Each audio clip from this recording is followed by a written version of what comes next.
அல்ஹம்துலில்லாஹ். சலாம் அலைக்கும் எல்லாருக்கும். வார வாரம் வெள்ளிக்கிழமை வார வாரம் வெள்ளிக்கிழமை நாம தொடர்ந்து 2 பேர் 3 பேர் கற்போம் கற்பிப்போம்ங்கிற தலைப்புல குரான்ல நாம கற்றுக்கிட்ட விஷயத்தை தொடர்ந்து பங்கெடுத்து பகிர்ந்துக்கிட்டு வரோம். ரொம்ப சிறப்பா வேற இருக்கு ஒவ்வொருத்தருடைய பார்வை கோணங்கள். இந்த வாட்டி கொஞ்சம் வித்தியாசமா ஒரு புதிய அணுகுமுறையை தொடங்கலாம் அப்படின்னு சகோதரிகள் ஒரு சஜஷன் சொன்னாங்க. அந்த அடிப்படையில இன்னைக்கு ஹமீதா சிஸ்டரும் மீரா சிஸ்டரும் அவங்களுடைய அதாவது ஒரு எடுத்து அவங்க எப்படி இதை புரிஞ்சிருக்காங்க அப்படிங்கிறத சொல்ல போறாங்க இன்ஷா அல்லாஹ். அதை தொடர்ந்து லிபியா சிஸ்டர் கடைசியில பேசுவாங்க இன்ஷா அல்லாஹ். எல்லாரும் அதாவது குரானை ஏதோ சும்மா படிச்சு வாசிச்சுட்டு போகாம அதுக்குள்ள உள்ள இன்டெப்த் மீனிங் என்ன அல்லாஹ் நமக்கு சொல்றாங்க, இதுல இருந்து என்ன நம்ம படிப்பினை பெறுறோம் அப்படிங்கிற மாதிரி யோசிக்கும் போதுதான் நம்ம குழந்தைங்க கேட்கும் போது சொல்ல முடியும். அதை அவங்களுக்கும் அந்த மாதிரி கத்துக் கொடுக்க முடியும் இன்ஷா அல்லாஹ். அதுக்கு இன்றைய நிகழ்வு ஒரு முக்கியமான முன்னுதாரணமா இருக்கும் நான் நம்புறேன். அல்லாஹ் பண்றேன் இன்ஷா அல்லாஹ். நான் ஒரு சூரிய பாத்தியா ஓதிட்டு அவங்க 2 பேர்ல யாராவது ஒருத்தர் முதல்ல கூப்பிடுவோம். டைமிங்கை மட்டும் பார்த்துக்கிட்டு நீங்க இன்ஷா அல்லாஹ் அந்த 9:57 வரைக்கும் நீங்க பேசலாம் இன்ஷா அல்லாஹ். ஒருத்தரும் அந்த டைமிங்கை 3ஆ பிரிச்சிங்க, இல்ல எவ்வளவு நேரம் வேணும் எடுத்துட்டு சொல்லுங்க இன்ஷா அல்லாஹ். அல் ஃபாத்திஹா. பிஸ்மில்லாஹிர் ரஹ்மானிர் ரஹீம். அல்ஹம்துலில்லாஹி ரப்பில் ஆலமீன். அர் ரஹ்மானிர் ரஹீம். மாலிகி யௌமித்தீன். இய்யாக நஅபுது வ இய்யாக நஸ்தஈன். இஹ்தினஸ் ஸிராத்தல் முஸ்தகீம். ஸிராத்தல் லதீன அன்அம்த அலைஹிம் கைரில் மக்தூபி அலைஹிம் வலத்தால்லீன். மாஷா அல்லாஹ். இன்ஷா அல்லாஹ் தொடங்குங்க சிஸ்டர். ஹமீதா சிஸ்டர் முதல்ல தொடங்குங்க. அஸ்ஸலாமு அலைக்கும். இன்னைக்கு சோதனைன்ற தலைப்புலதான் குரான் வழியில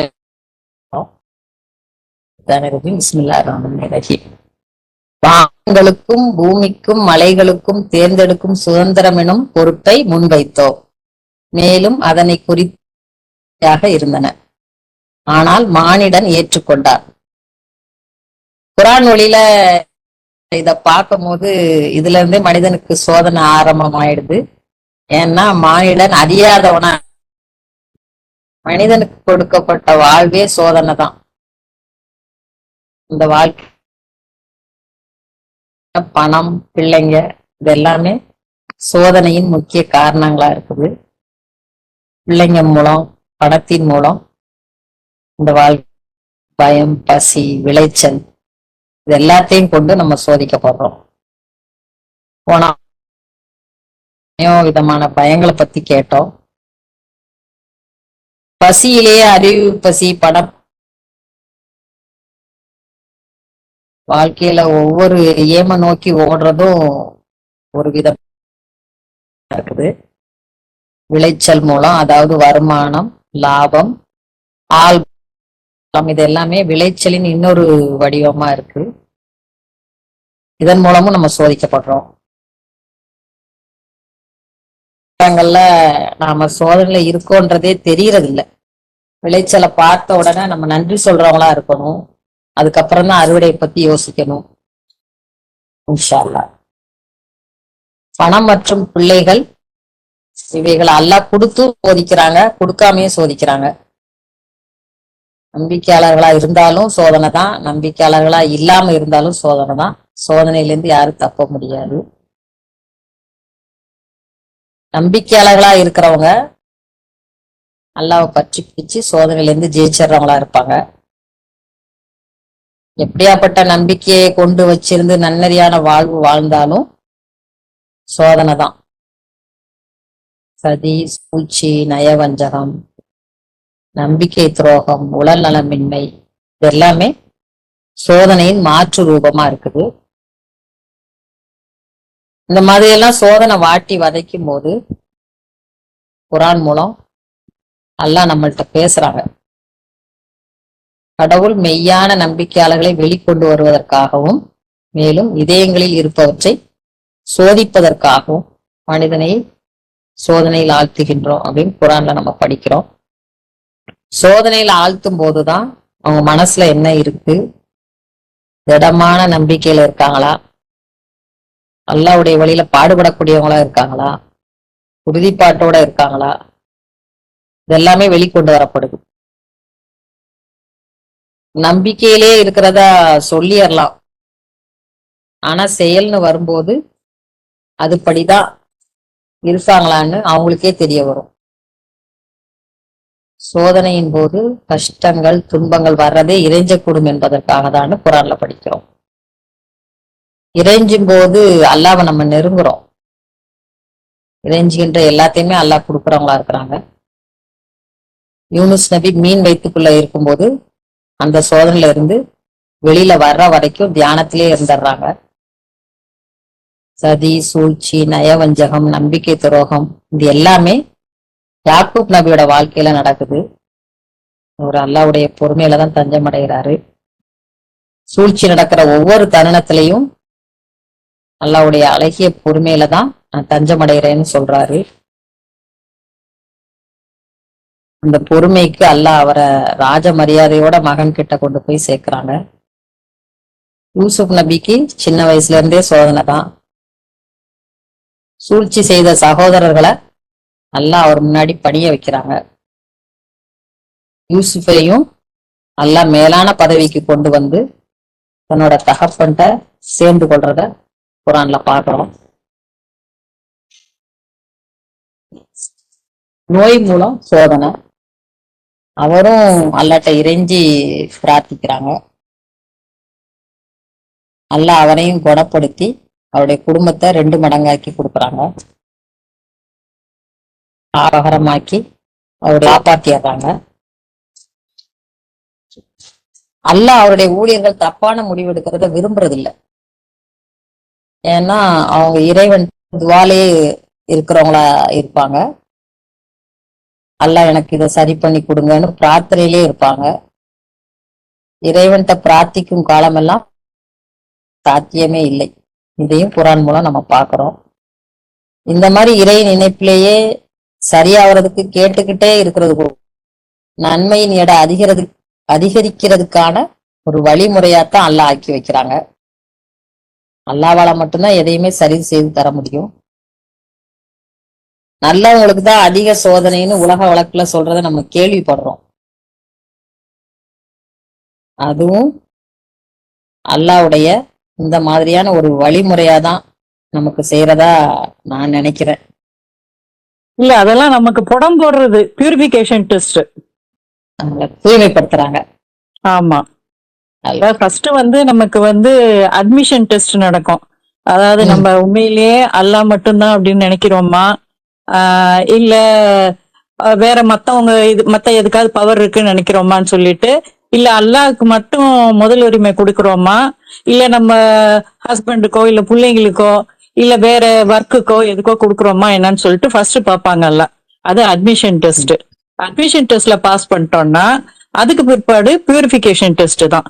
அது கொஞ்சம் கொஞ்சமா நம்மள எல்கேஜில இருந்து யூகேஜில இருந்து ஃபர்ஸ்ட் ஸ்டாண்டர்ட் செகண்ட் ஸ்டாண்டர்ட்னு கொஞ்சம் கொஞ்சமா அது தலையில தட்டி தட்டி தட்டி எல்லாம் ஒண்ணு நமக்கு சொல்லி கொடுப்பாங்க. அதாவது என்ன குணங்கள் நம்ம கிட்ட எல்லாம் டெவலப் பண்ணணும்னு நினைக்கிறாங்களோ நம்பிக்கையாளர்களோட குணங்களை நமக்கு சோதனை மூலமா அதான் அது ஆக்சுவலா சோதனை வரும்போது நம்மள மோஸ்ட்லி இந்த இதுல இருந்து நம்ம ஏன் நம்ம சோதிக்க போறோம்னு நினைக்காம ஏன் நமக்கு இது நடக்குது, இதுல இருந்து என்ன கத்துக்கணும் அப்படிங்கறத நம்ம அல்லாட்ட கேட்டு நம்ம உணர்ந்து நம்மள நாமே சரி செஞ்சுக்கணும். சிஸ்டர், நான் எப்படி நடுவுல போடுறதுன்னு எனக்கு தெரியல. நீங்க பேசுங்க. நம்பிக்கையாளர்னு சொல்றதால மட்டும் சொர்க்கம் போயிட முடியாதுன்னு குரான் சொல்றத நம்ம படிக்கிறோம். நம்பிக்கையில உண்மையா இருக்கிறவங்கள அல்லாஹ் சிறப்பிக்க பொய்யர்களை வெளிப்படுத்த வேண்டியது இருக்குன்னு அல்லாஹ் சொல்றாங்க. இதையும் நம்ம குரான்ல படிக்கிறோம். தோண்டு போற நேரங்கள்ல குரான் மூலம் இத மாதிரி பேசுறாங்க.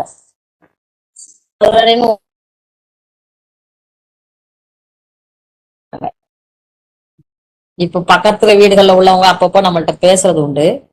அப்போ ஒரு அம்மா சொல்றாங்க, எனக்கு கால்ல கம்பி குத்திருச்சு, அதனால 2 லட்சம் செலவு அப்படின்னு சொல்றாங்க. ஒரு ஸ்கூல் படிக்கிற பையன்தான் இரத்த உறைவு பிரச்சனை காரணமா 7 லட்சம் ரூபாய் செலவுன்னு சொல்றாங்க. இதெல்லாம் பார்க்கும்போது ஒவ்வொரு மனிதருக்கும் ஒரு மாதிரி சோதனை. ஆனா அதுல இருந்து மீட்கிறது யாரா இருந்தாலும் இறைவனாதான் அதை நம்மளுக்கு மீட்டு நம்மளை எடுக்கிறாங்கன்றத நம்ம அவங்க கூட பேசும்போது அதையும் நம்ம பகிர்ந்துக்கிறது உண்டு. சில நேரங்கள்ல பார்த்தோம்னா எந்த ஆனா ஏச்சு பேச்சு அவமானம் எல்லாமே இருக்கும். நம்பிக்கையாளர்கிட்ட அல்லாஹ் சொல்றாங்க தாண்டி வேற எதுவும் அவங்களால செய்ய முடியாது அப்படின்னு குரான்ல நம்ம வசனங்களை படிக்கிறோம். சோதனையில உழலும் போது அல்லாஹ் கிட்டயே பேசுறவங்களா இருக்கணும். வெற்றி எங்கேன்னு கேட்கிற வரைக்கும் அலக்களிக்கப்படுவோம்னு குரான்ல வருது. சோதனை முடிஞ்சதும் அடுத்து வெற்றி தான். ஆனா அது வரைக்கும் நம்ம பொறுமையோட இருக்கும். அந்த பொறுமையையும் அல்லாஹ் கிட்ட கேட்டு கேட்டுதான் நம்ம பெற முடியும். சக்திக்கு மீறி சுமத்த மாட்டாங்க. சில நேரங்கள்ல சோதிக்கும் போது அந்த ரொம்ப வருத்தும் போது அல்லாஹ்கிட்டே தான் நம்ம பேசுறோம். சக்திக்கு மீறி சுமத்த மாட்டீங்க நீங்க சொல்றீங்கல்ல, நீங்க வாக்குறுதி மீறாதவங்க, நீங்க வாக்குறுதி மீறாதவங்க அப்படின்னு அல்லாஹ்வை நம்ம துதிச்சுக்கிட்டே. நம்ம துதி எல்லாத்தையுமே அல்லாஹ் ஜெயமாக்குற இறைவனா இருக்கிறாரு. மனுஷன் மேல நம்பிக்கை வைக்கிறதுனால நம்ம தோண்டு போறோம். எப்பேற்பட்ட விஷயங்களானாலும் எவ்வளவு பெரிய சோதனைனாலும் முழு நம்பிக்கைய அல்லாஹ் மேல வைக்கிறவங்களா இருக்கணும். நம்ம சூழ்நிலை சோதனை இது எல்லாத்தையும் விட நம்ம வணங்குற இறைவன் பெரியவரா இருக்கிறாரு. அல்லாஹ் மேல நம்பிக்கையிலே தான் இருப்போம். ஆனா திடீர்னு ஒரு பயம் வந்துரும். இது நடக்குமா எப்படி அப்படின்னு பயம் வந்துரும். பயம் வந்து நம்ம ஷைத்தானுடைய ஒரு ஆயுதம் அப்படிங்கிறாங்க. ஏன்னா பயம் எப்ப வருதுன்னா அல்லாஹ் மேல அவநம்பிக்கை வரும்போதுதான் நமக்கு அந்த பயம் வருது. இது நடக்குமோ இது நடக்காதோ, இல்ல நாளைக்கு என்ன ஆகும் ஏது ஆகும். நம்ம இது கூட நான் நினைப்பேன் போகும்போது நம்ம நிம்மதியா போகணும், அதாவது கை காசத்தோட போகணும். இது எல்லாருடைய துவாவும் தான். நம்ம பெட்டடனா இருந்து அந்த மாதிரி எல்லாம் ஒரு இதை கொடுத்துறாதீங்க. எல்லாம் நல்ல கண்ணியமா இருந்து கண்ணியமா எங்களை அனுப்புவீங்க, ஐ மீன் அங்க உங்க கூட சேர்த்துக்கங்க அப்படின்னு சொல்லிட்டு தான் எல்லாருடைய துவாவாவுமே இருக்கும். சொல்லுங்க சிஸ்டர். துவால இன்னொரு விஷயம் என்னன்னா, நம்ம அந்த ஈமான் கலங்கப்படாத ஈமானோட அல்லாட்ட போகணுன்றதையும் நம்ம அது கூட. கலங்க இல்லாத ஈமான்னா யாருக்கு கலங்க இல்லாம இருக்கு? எல்லாருமே நம்ம பலவீனமானவங்க தானே. இருக்கணும். அதான் அதுதான் வேற எல்லா நாள் வழியா நமக்கு வந்து அது இது மீட்சி கிடைக்கிறதுங்கிறது வந்து முடியாத ஒண்ணு. தொடர்ந்து அல்லா கிட்டதான் எத்தனை நாளைக்கு தப்பு பண்ணாலும் தொடர்ந்து அல்லா கிட்டயே பாவ மன்னிப்பு கேட்டு. நான் கூட முதல்ல எல்லாம் நினைப்பேன், இது என்னடா திருப்பி திருப்பி பண்ணிட்டு பாவ மன்னிப்பு கேட்டா அது எப்படி அல்லா ஏத்துப்பாங்க அப்படின்ட்டு. ஏன்னா நம்மள வந்து சைத்தான் வந்து எப்படியோ முன்னாடி பின்னாடி எதோ நமக்கு என்ன வீக் பாயிண்ட்னு பார்த்து நம்ம மனசுல ஒரு ஊசாட்டத்தை ஏற்படுத்தி அல்லா விட்டு விலகிறதுக்கு வந்து நம்ம எவ்வளவு ட்ரை பண்ண முடியுமோ அவ்வளவு ட்ரை பண்றான். ஆனா நம்ம வந்து அல்லாஹ் நமக்கு நிறைய வழிகாட்டுறாங்க. சேத்தானுடைய வேலையே அதானே. அதுக்கு தானே அவன் அந்த பூமியை வந்து முன்னால படைக்கப்பட்ட இந்த மனிதர்களை வந்து நான் என்ன இது பண்றேன் பாரு, எல்லாரையும் உனக்கு அடிப்படையினவங்களை தவிர நான் எல்லாரையும் வந்து நான் என் பக்கம் இழுத்துப்பேன். அவன் வந்து சும்மா வந்து இன்வைட் தான் பண்ணுவான். ஆனா நம்ம வந்து அவன் சொல்றத நம்பி அவன் பக்கம் நிறைய பேர் போயிடுறாங்க. அப்ப அல்லாஹ் வந்து அவன் என்ன சொல்லுவான்னா, நான் சும்மா இன்வைட் தான் பண்ணேன், ஆனா அவங்களாதான் வந்து சேர்ந்துக்கிட்டாங்க, என் மேல எந்த தப்பும் இல்லைன்னு சொல்லிட்டு அவன் ஓடி போயிடுவான் அப்படின்னு சொல்லிட்டு குரான்ல இருந்து நம்ம படிக்கிறோம். அதனால எப்போதுமே வந்து நம்ம ஷைத்தான் இருந்து நம்ம வந்து அல்லாஹ் கிட்ட வந்து நம்ம ப்ரொடெக்ஷன் கேட்டுக்கிட்டே இருக்கணும். அது கேட்டாதான் நமக்கு அந்த பாதுகாப்பு கிடைக்கும். அந்த அல்லாஹ்வுடைய பாதுகாப்பு வளையத்துக்குள்ள இருப்போம்.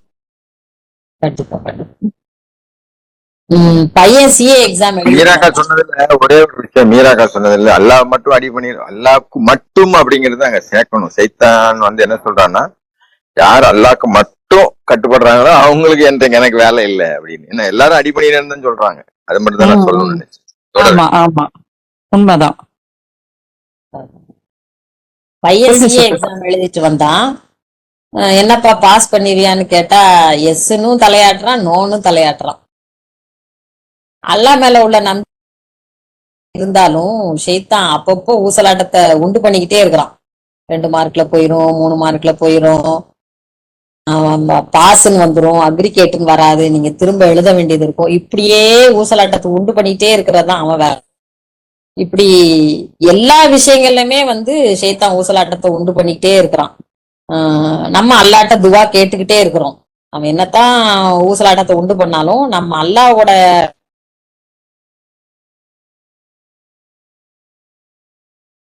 ஏற்பட்டுறக்கூடாது. ஆனா பாஸ்ன்னு வந்த பிறகுதான் ஒரு நிம்மதி பெருமூச்சு. அப்போ அந்த நேரத்துல ரிசல்ட் வர நேரத்துல லக்னியாவோட விஷயங்களே இப்படி இருக்கும்போது தீர்ப்பு நாள் அப்போ நம்ம எப்படி இருப்போம் அப்படின்னு எல்லாருமே குடும்பத்தோட உட்கார்ந்து அதை தான் முதல்ல நாங்க நினைச்சோம். தீர்ப்பு நாள் அப்போ எப்படி இருப்போம் அப்படின்றதான் நம்ம நினைச்சோம். இன்ஷா அல்லாஹ் அதுக்குரிய நம்பிக்கையோடு கூடிய நன்னெறியான வாழ்வு வாழ்றதுக்கு அல்லாதான் நம்ம ஒவ்வொருத்தருக்கும் அருள் செய்யணும். நம்பிக்கையோடு கூடிய நன்னெறியான வாழ்வு வாழும்போது சூழ்ச்சி பாதிக்காதுன்னு நம்ம குரான்ல படிக்கிறோம். பொறுமையை கொண்டும் தொழுகையை கொண்டும் வந்து அத வந்து அல்லாஹ் நம்மளுக்கு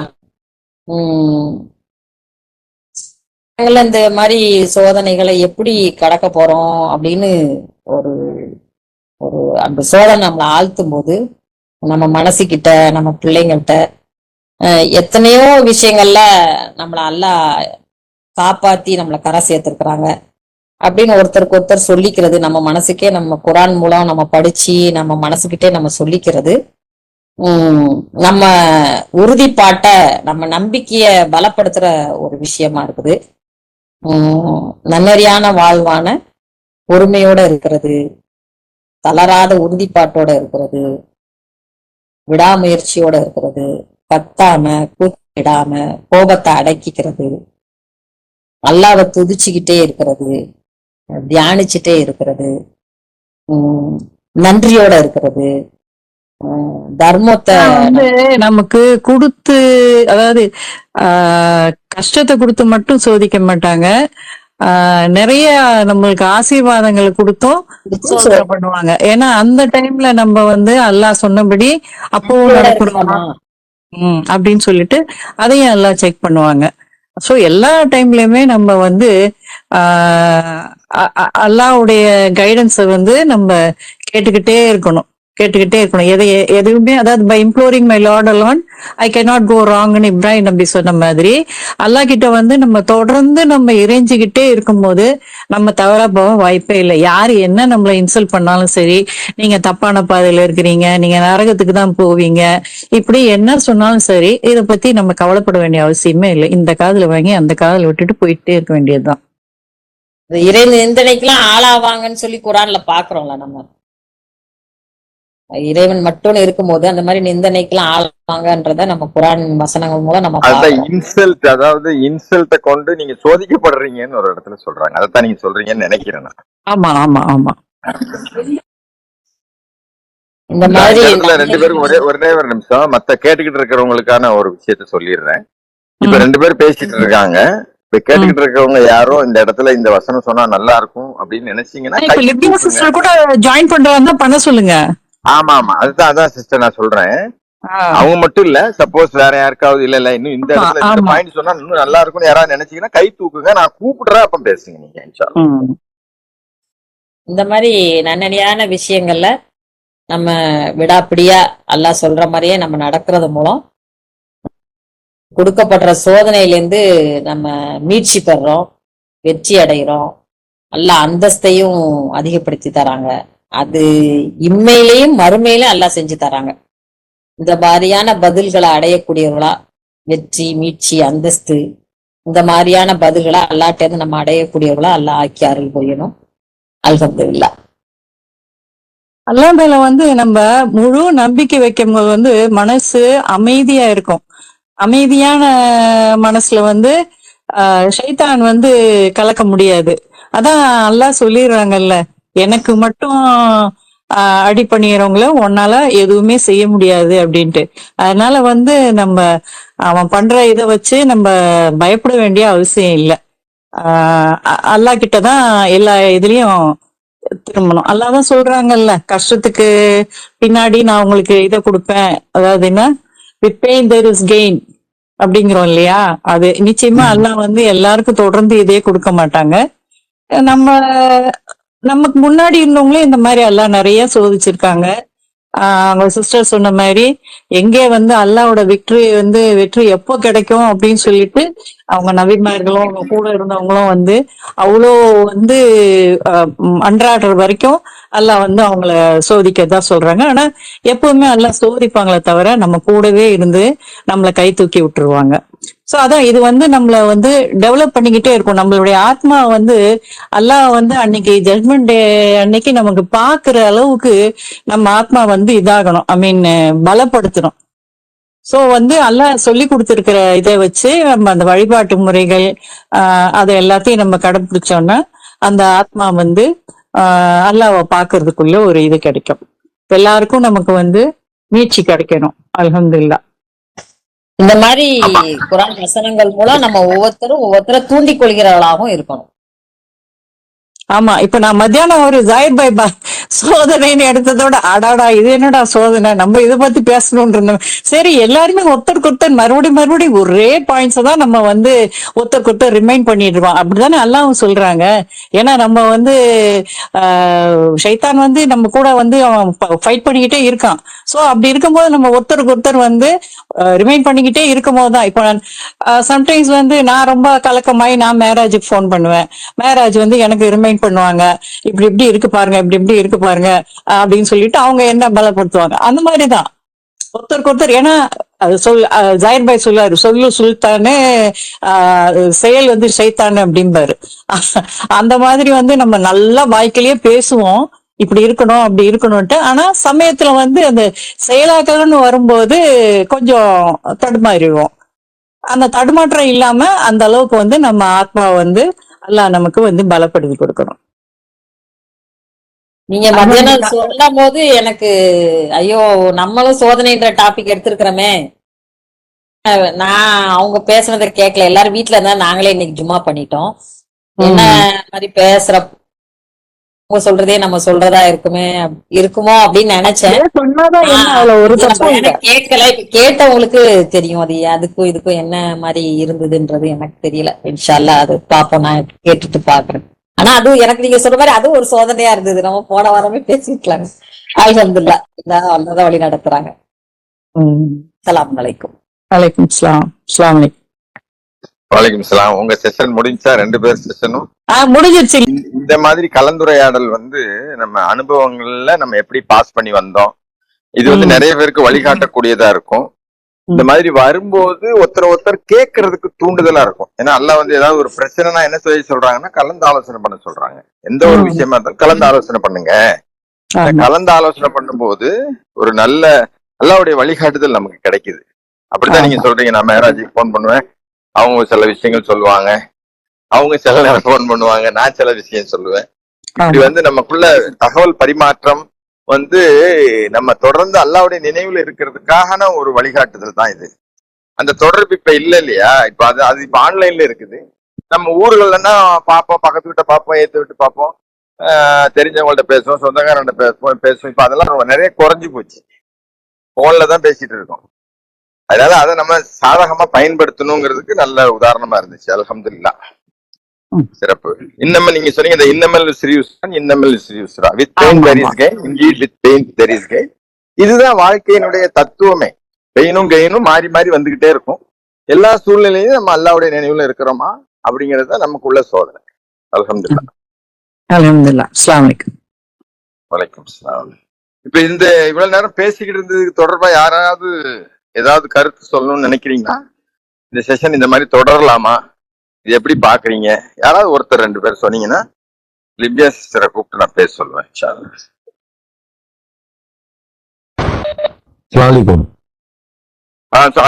சொல்லுங்க பாய். இந்த டிவில ஒரு ஏதாவது ஒரு டாபிக் வச்சு ஒரு 3-4 பேர் டிஸ்கஸ் பண்ணுவாங்க. அந்த மாதிரி இது இருக்குது. சரி, அதே மாதிரி தான் இருக்கு. அல்ஹம்துலில்லாஹ், இது நல்லது, ஹெல்த்தி பண்ணலாம். நல்ல இது ஒரு நிறைய பேர் வந்து அவங்களுடைய பாயிண்ட்ஸும் சொன்னாங்கன்னாக்கா அது ஒரு நல்ல ஒரு டிஸ்கஷனாகவும் முடியும். இன்ஷா அல்லாஹ் பண்ணுவோம். இது நல்லா அல்ஹம்துலில்லாஹ். ஓகே. ஆனா யார் மாடரேட் பண்றாங்களோ அவங்க சொல்றத அப்படியே கேட்டுட்டு அவங்கள்ட்ட கேட்டுட்டு பேசினா இன்னும் சிறப்பா இருக்கு. ஆமா, அது ஒரு டெக்கோரம் இருக்கணும் தானே, அது இருந்தாதான் செட் ஆகும். ஓகே, இன்ஷா அல்லாஹ். தேங்க்யூ பாய் உங்களுடைய ஃபீட்பேக்கு. வேற யாராவது சொல்றீங்களா? நம்ம அடுத்ததுக்கு போலாமா? சரி, இன்ஷால்லா கடைசியில கூட சொல்லுங்க. லிபியா சிஸ்டர் வாங்க. சலாம் அலைக்கும். டாபிக் வந்து அல்லாஹ் சாட்சி சொல்றாரு இல்லையா, காலையில குரான் ஓதுறது அல்லாஹ் சாட்சி பகரப்படுகிறதுன்ட்டு வலியுறுத்துறாரு இல்லையா. அது வந்து நம்ம எத்தனை பேர் இத ஃபாலோ பண்றோம், இத எப்படி பண்றோம் அப்படின்றத அத பத்தி தான் சொல்லணும்னு இருந்தேன். இத கண்டிப்பா இத ஃபாலோ பண்ணணும் இல்ல. ஏன்னா உண்மையில நடக்கிற விஷயங்களுக்காக நம்ம எல்லாமே இந்த மாயைக்குள்ள சிக்கி நம்ம எல்லாத்தையும் பண்ணிக்கிறோம். மறுமைக்காக நம்ம என்ன முற்படுத்தி வைக்கிறோம்ன்றத நமக்கு தெரியல இல்லையா. ஆமா. அதனால மறுமைக்கு அல்லாஹ் சொல்ற படியா இது இருக்கு. குரானை வந்து அதிகாலையில ஓதுங்க, குரான் சாட்சி பகரப்படுகின்றதுன்ட்டு சொல்றாரு. அதை நம்ம எல்லாரும் ஃபாலோ பண்ணணும். அப்புறம் குரான் படி சிலர் வந்து தனக்கு தேவையானது நேரத்துல எடுத்துக்கிறதும், தனக்கு தேவை இல்லாத நேரத்துல அதை புறக்கணிக்கிறதும், இந்த மாதிரி எல்லாம் பண்றாங்க. அவங்க வந்து நம்ம குரானை படிக்கிறாங்க, தெளிவா புரியுது, அவங்களுக்கு எல்லாமே தெரியுது. அப்படி இருந்த இந்த விஷயங்கள் அவங்க தான் முற்படுத்தி வைக்கிறாங்க. அதை இறைவன் வந்து வன்மையா கண்டிக்கிறாரு. நமக்கு தேவையான நேரத்துக்கு மட்டும் குரான் வசனங்களை எடுத்து பேசுறதும், மற்ற விஷயங்கள்ல அதை அப்படியே விட்டுறதுமா இருக்கு. நம்ம வந்து குரான் பத்தி பேசணும் அப்படின்னா முழுவதும் நம்ம அதை பத்தி என்ன ஓட்டம் இருக்கணும். அல்லாஹ் இதை சொன்னா இதை எப்படி சொன்னாரு, இதை இப்படி இந்த நேரத்துல நம்ம இதை பிரயோகிக்கணும் அப்படின்றத நம்ம எடுத்துக்கணும். நமக்கு தேவைப்படுற நேரத்தை மட்டும், நமக்கு சாதகமான இருக்கிற நேரத்துல மட்டும் எடுக்கிறதும் பேசுறதுமா அப்படி இருக்கக்கூடாது. அத வந்து எத்தனை பேர் அதை ஃபாலோ பண்றாங்க அப்படின்றது. அதுக்கப்புறம் போலி தெய்வங்களை வழிபடும் போது கற்கொலை சிலைகளை மட்டும் போலி தெய்வங்களா எடுத்துக்கிறாங்க இல்லையா. போலி தெய்வங்கள்ன்றது நம்ம செய்யற அன்றாட விஷயங்கள்ல கூட இருக்கு. நிறைய விஷயங்கள் நம்ம செய்யற ஒவ்வொரு வேலையும் நமக்கு கரெக்டா நடந்துருச்சுன்னா, இந்த வேலை இன்னைக்கு இவனாலதான் நல்லா முடிஞ்சிச்சு, என்னாலதான் முடிஞ்சிச்சு, இப்படி நிறைய விஷயங்கள் வந்து மத்தவங்களை பழிக்கிற மாதிரி இருக்கு. காரணமா சொல்றோம் நம்ம கரெக்டான நேரத்துல வந்ததுனாலதான் இந்த வேலை என்னால கரெக்டா முடிஞ்சிச்சு அப்படின்ட்டு எல்லாம் சொல்றோம். அப்ப இங்கே நம்மளுடைய அகந்தையா தானே இருக்கு. நான் தான் பண்ணேன், நான் தான் படிக்க வச்சேன், நான் தான் வளர்த்தேன், நான் தான் கட்டி கொடுத்தேன், நான் தான் எல்லாம் பண்ணேன் அப்படின்ற அந்த ஒரு அகந்தை இருக்கு இல்லையா. இந்த இதையும் வந்து நம்ம வந்து போலி தெய்வமா தானே எடுத்துக்கணும். இங்கே வந்து அகந்தை எந்த அளவுக்கு பார்ட்டிசிபேட் பண்ணது இல்ல, அத வந்து நம்ம தடுக்கணும். அல்லாஹ் நாடாம எதுவுமே நடக்கல, அல்லாஹ் தான் நடத்தினாரு, அல்லாஹ் தான் என்ன பாதுகாத்தாரு, அல்லாஹ் என்ன பிளான் பண்ணாரோ அதன்படிதான் நடக்குது அப்படின்ற ஒரு விஷயம் இருக்கு இல்லையா. அதை யாருமே யோசிக்கிறது இல்ல அப்படின்ட்டு. இன்ஷால்லா லிபியா சிஸ்டர், அப்ப மிச்சத்தை நம்ம அடுத்த வாரம் கூட வச்சுக்கலாம். இல்ல நம்ம அடுத்தால பேசும்போது கூட அடுத்த வாரத்துல இருந்து ஆமா கான்வர்சேஷன் நல்லா இருந்துச்சு, அந்த மாதிரி வச்சுக்கலாம் இன்ஷால்லா. ஓகே ஓகே, உங்க கருத்து சொல்லுங்க. மத்தவங்க யாராவது இது பத்தி சொல்றாங்களான்னு கேட்போம் இன்ஷால்லா. மாஷால்லா, இப்போ சிஸ்டர் பேசுனது வந்து ரொம்ப ஒரு சிறப்பான ஒரு விஷயத்த சொல்லியிருக்காங்க.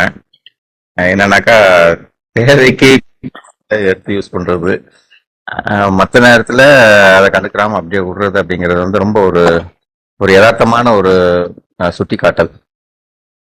ஆமா, அதை ஃபீல் பண்ண முடியுது.